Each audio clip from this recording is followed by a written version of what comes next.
Good morning guys. आज हम आपका क्वेश्चन देखने वाले हैं रेड हियरिंग प्रोस्पेक्टर्स।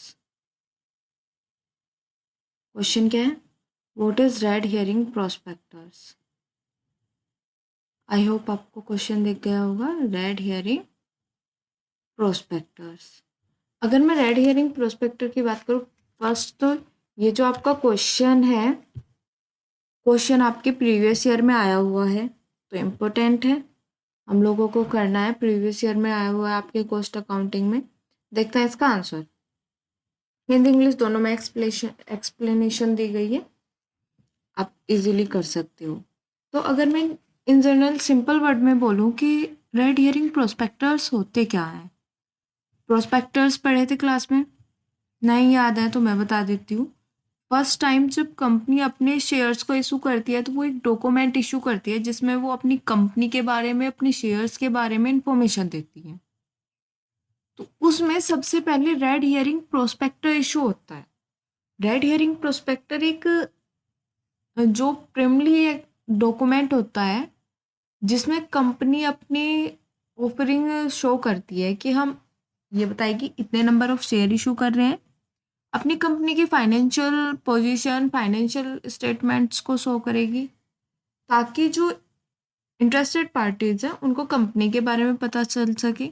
और इस पे ये इनिशियली सबसे फ्रंट पेज पे एक रेड इंक से ये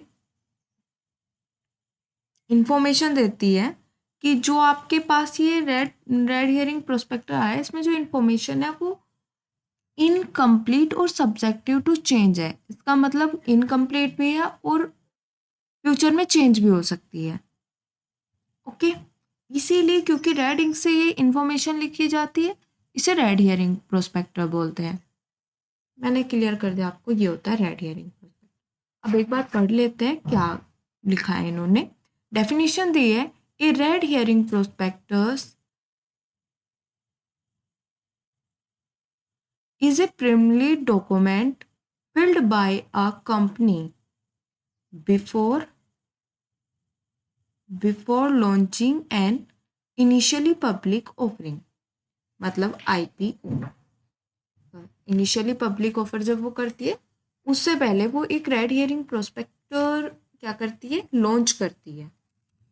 अब इन्होंने बताया कि रेड हियरिंग प्रोस्पेक्टर्स उसे क्यों बोलते हैं।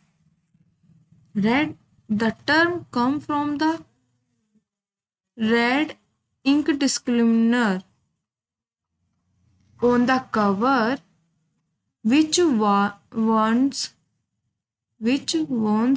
that the information is incompleted। क्या बताता है?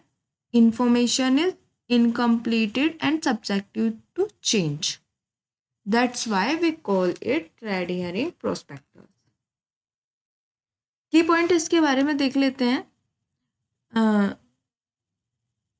कंटेन्स डिटेल, जो रेड हेरिंग प्रोस्पेक्टस है वो डिटेल कंटेन करता है अबाउट द कंपनी बिजनेस, क्या बिजनेस करती है, फाइनेंशियल, उसकी फाइनेंशियली पोजीशन कैसी है, risk and future plans, future में वो क्या करने वाली है।